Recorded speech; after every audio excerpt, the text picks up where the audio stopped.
Welcome to the John Harrison Podcast. Do you realize that 70% of people are disengaged at work?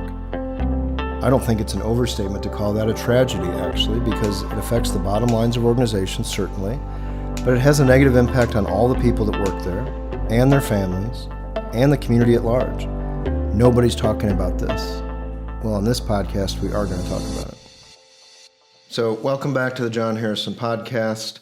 Today, we're going to talk about kind of managing your own workload, managing your people's workload if you're a leader, the conversations that might need to be around that subject because it can be difficult, it can be stressful for people. And so we're going to just talk about that like we always do from a real world perspective. I've got Tanner Hubbard from our team with us today. Tanner's been with us about 4 years. He has got a lot of experience even in his young life of leading people, being led, and really has had some personal situations where he's had to manage other people's workload and his own, and been in the front line, so to speak. So thanks for being here, Tanner. Yeah, good to be here. Looking forward to it. And one of the expectations we're going to clarify right away is that I've been here almost 5 years now, so we're going to get that set right. No, I'm just kidding. I'm just kidding. We do have to round up. Yeah.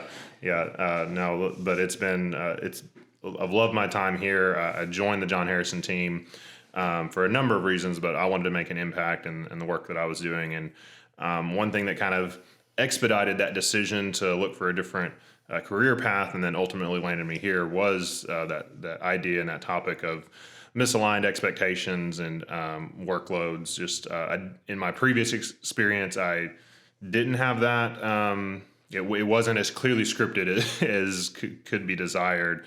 And that was, it led to burnout in just a very short period of time for even, a young leader as myself. And so, looking forward to chatting about this topic today and some things that hopefully we can do from both an employer and employee perspective to manage some of this. Awesome. Thank you. And when we're doing sessions, we're talking to people from around just the workplace. You do hear people talk a lot about being stressed, burned out, and a lot of that is usually, as Tanner just mentioned, by unclear expectations and priorities that aren't clear. And I always talk about this, like rarely does a supervisor or manager take something off your to-do list. And if you're a star employee, and we say star employee meaning somebody that's behaving well and performing well, those stars end up getting burdened more than anybody else because they're good at what they do. The company has confidence in you. So all the more reason to really talk about priorities. And so one thing that I've talked about in the past, and I didn't do this well early on, but I remember a couple times as a staff person going to my boss, I wasn't overwhelmed necessarily, but I wanted to make sure that my priorities were the same as my supervisors. So I kind of went, hey, I just want to talk for a few minutes about this. These are my priorities, 1, 2, 3, 4, 5. What do you think of my list? And a couple things happened that I'll never forget. One time he went, oh, I'm sorry, that number 2 there, we stopped working on that about 6 weeks ago, and we should have told you that. And I remember being so frustrated by that because I've been spending 10 hours a week working on number 2. Or what was more likely to happen is they would say, well, really my priorities are 3, 5, 4, 2, 1. And that little discussion for me as a staff level person was very helpful because now we were on the same page. And again, whether the boss wasn't being a jerk at all, he was just kind of busy, and he thought my priorities were the same as his. So that discussion from a staff level person is really important. And I know there's some people out there that go, well, you don't know my boss. Like I can't go to my boss and say, I just want to check my priorities. Or maybe the worst thing would be to go to your boss and say, I have too much on my plate. So what's your reaction to that? No, that's a great point because that's something kind of what you were talking about that you did do with your previous, or, in Caterpillar with your bosses, what I wish I had done with some of my previous employers, because I definitely didn't take that initiative as the employee, because as a young person trying to make an impact, trying to, impress my leadership, I wanted to look like I could do it all. And so there was nothing about, the stress or the misaligned expectations or any of that rang a bell with me that said, hey, maybe you should have a conversation that make sure you're on the same page. Instead, I would just take it on and be like, well, I'll try to fit that in. I'll try to do this. And I had so many things, kind of like you just talked about, that I would finish a project or complete a task, and I would feel so proud that I got this done because I knew the time that I invested in it. But by the time I turned it over, it was not well received, not because they weren't grateful, but because it was not their top priority anymore. And so it was just kind of disheartening to me to be like, well, I just, I've spent all kinds of time on that. I would have loved to know that you really didn't care to see that this week, and I would have eased off and not worked as many hours and got it to you later this month. So that's something I wish I had done instead of just taking it on and trying to kind of prove my worth. Because looking at it now with a few more years of maturity and being in leadership positions myself over the years, it does kind of seem silly, because when I look back on it, if I'm a leader of someone else and they came to me and said, hey, I'm feeling overburdened with this, or I really need your input on which one of these to do first because I can't get it all done this week. Like, I wouldn't, if they're a star employee, my first impression is, well, let me help you. What can I do to remove a roadblock or help you get something done? Not, oh my gosh, like, you can't do that. Like, I must have hired the wrong person. But when you are that staff level person, it's hard to, see that playing out well in your head, because you just assume like, oh, that's what I'm supposed to do, is everything my boss asked me to. And so I do think this is all a two-way street, but that communication can come from either way. And in my case, I wish I'd initiated that. Yeah. And so I think some of you that are listening are saying, again, I'd like to do that, but I don't know if I've got, the seniority or the personality to do that. And just a little preview, one of our next podcasts is going to be about personality types. And there are clearly some personalities that will never do that. They will not go to their boss and say, I just want to talk priorities, or I have too much on my list. This is why, if you're listening to this podcast as a supervisor or manager, I think it's incumbent upon you to have that conversation, to be the proactive person that says, to meet with each of your people, and it might be a 10-minute meeting. Hey, what's on your list? What's on your list this week, this month? Let's take a look. Let's make sure we're aligned. And I can't tell you, folks, how much it would mean to somebody if you went, hey, number 6 on your list? Why don't we just wait? We don't need to do that now till 3 months from now. And if you can do that, I promise you will, like, their endorphins will be flying through their body, because that just gives them a mental break, so to speak. So again, I do think it's incumbent upon the staff level person to do that if they feel comfortable to do that, if they have that kind of relationship with their supervisor. But certainly supervisors and managers should take the lead on that. And I promise you that, like, again, these podcasts are just real life stuff. That alone, I think, will take a lot of stress out of the office or the factory or wherever you all work, and just having, getting some of these things on the table that have been not talked about in the past. So I was going to say, I agree 100%. I can speak to that, even just being here, the last several years with John Harrison, being on this team, that has happened on a number of occasions, and it has been so well received by me when John does come to me and say, hey, I know we've got a lot going on. Let's talk about what's most important and lay that out, that or just delaying a deadline, or canceling something altogether that's not so important. Like, those things do energize me, so I can speak from experience on that. But one piece of advice I would give to a staff level person, or you might even be a leader, you might have people that report to you, but most of us also have bosses, right? So anytime you're trying to approach your boss on this subject, one thing I would suggest, so that you don't come into it saying, well, I just can't do this, right? Because I know what you star employees are saying, right? I'm not going to go to my boss and tell him I can't do it, because that sounds like I'm a slacker. So what you can do is take your top 5 to 6 projects, whatever that may be, depending on your industry and your workload and your title and all of that. But whatever you're currently working on and have in your near future, I would lay that out. And when you feel like something comes to you that you don't have time for, I would kind of provide a plan B, or multiple options for your boss. And you could say, hey, I would love to get to work on that for you. If this needs done by this date, X, Y, and Z are going to need to bump to a later date. That kind of stuff. Like, give them, instead of just making it sound like, I can't do this, I need you to go fix that for me or take something off my plate. That's not what you're asking. You're just saying, can you help me align these priorities? If you want me to do A first, then here's how we need to schedule B, C, and D.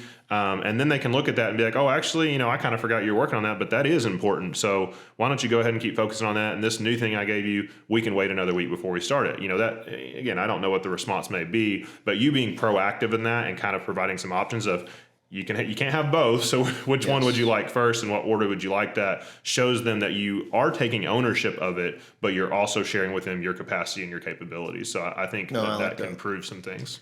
Yeah, I think that's critical. And I think, again, if you went to your boss in that manner and they kind of went, well, just shut up and go back to work and do all the things, at some point, now you've got a better you can make a more educated decision about what your future is in that organization. But I think that's pretty rare that happens, but it might. So be prepared for that if you ask. But I think leaders out there, if you just take, sometimes we have to think short-term, long-term. And of course, we all got a million things on our plate, but sometimes that 10 or 15-minute conversation can reduce so much stress. And I'm just going to be transparent with our little company. We're very small. We don't have a staff of 100 people. So we kind of all have to chip in and do lots of things in this little company. So it's not realistic that we've got 20 departments and we can just delegate to somebody else. But I will say another thing that has hurt our company over time in the last few years is that we have had a lot of things on our plate. We haven't had clear deadlines on certain projects, and so things have drifted. And sometimes rightfully so, and maybe the pandemic hurt some of that or whatever. Yes, I'm very comfortable with moving deadlines out, but for this year, we took a different approach, and we actually have got kind of all of our work broken out into projects, so to speak, and I know that not all of your industries can do that, but our team has talked about that as a group. Which are the highest priority projects? Who's going to own it? What does success look like? What does the timeline look like? And I think that does remove a lot of stress as well. That took some work up front, and it's not going to be perfect. We can do a podcast in 6 months and tell you how that worked. But it's so much better than we just all are kind of run around trying to get everything we can get done in the week. And because what happens is some big things slide when that happens. And that's true even in your home life as well. Well, and something that's also allowed us to do is weigh everything else against those things, right? So yes. Now, if I have this project plan, not if, I do have this project plan that our team's worked on, and I know, these 3 or 4 things, big projects are, I'm the owner of those things for 2022, and so I've got to get them done by the deadlines, the way we talked about. So if other things come up that are going to delay that or impede that in any way, that's a conversation right there, right? I don't wait until July 31st for an August 1st deadline and say, oh, John, hey, that project that I was owning, I'm not going to get that done because of no. The first time I notice that something's off and that I might not meet that deadline, we have that conversation. And then maybe we do move a deadline like John already said, or maybe we say, no, we do not need to let anything else come in and impede that. We're going to wait on this new stuff, and we're going to get to that later in the year or whatever. But if you don't have those clear benchmarks and what you should be focused on and where your effort should be spent, then every distraction that comes up is going to take the place of working on some of your bigger long-term strategic plans. That's good. So kind of wrapping up, I would say it like this. I think both as a staff level person, as a supervisor, get in the habit of having those conversations. It might be every week, it might be every month, it might be every 2 weeks. That's up to you. But don't let time go by without just talking about these things. I think this is a subset of what we talk about in our longer sessions. We have 9 expectations for leaders and employees, and really under champion health, wellness, and safety, which is one of our 9 expectations. This is where this is so serious. Not only for the obviously getting things done for the company, but again, stars just keep getting loaded up and loaded up and loaded up. They may not say anything, and at some point they may drift into not being a star. They might start to get burned out and disengaged. Or they might say, I'm going to go somewhere else because I just need a break. And the only way I'm ever going to get a break at this company is to quit. I'm not going to get a break in terms of having my to-do list altered, even if it's in the next week or month, which might put some passion back in their lives.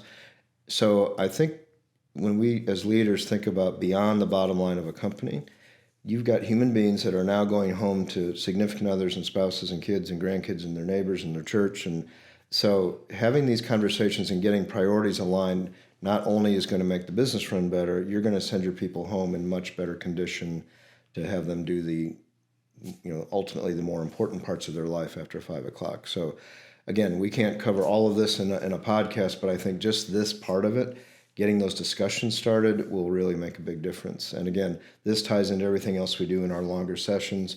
And as I mentioned, a podcast we've got coming up is talking about different personality types, which will overlap right into this, because there's going to be some personality types that are not shy at all about these conversations and some that will never have them. So all the more reason that as a leader, you need to be proactive. Couldn't have said it better myself. It was fun to be on. Look forward to doing more of these in the future. There's all kinds of topics out there. We're just scratching the surface with some of these. But yeah, I agree wholeheartedly with what's just been said. This is all a two-way street. Communication has to be happening every day, every week, every month on things like this. If you let something go, let it slide, it's inevitably going to build to frustration for the employee or the leader. So it's all a two-way street. It's got to be an ongoing conversation. Awesome. Thanks for being here, Tanner, and we look forward to our next episode. Thanks for listening today. If you have any questions or thoughts about today's episode or even ideas for a future episode, you can contact us through our website at johnharrisonvip.com or follow us on any of our social media platforms.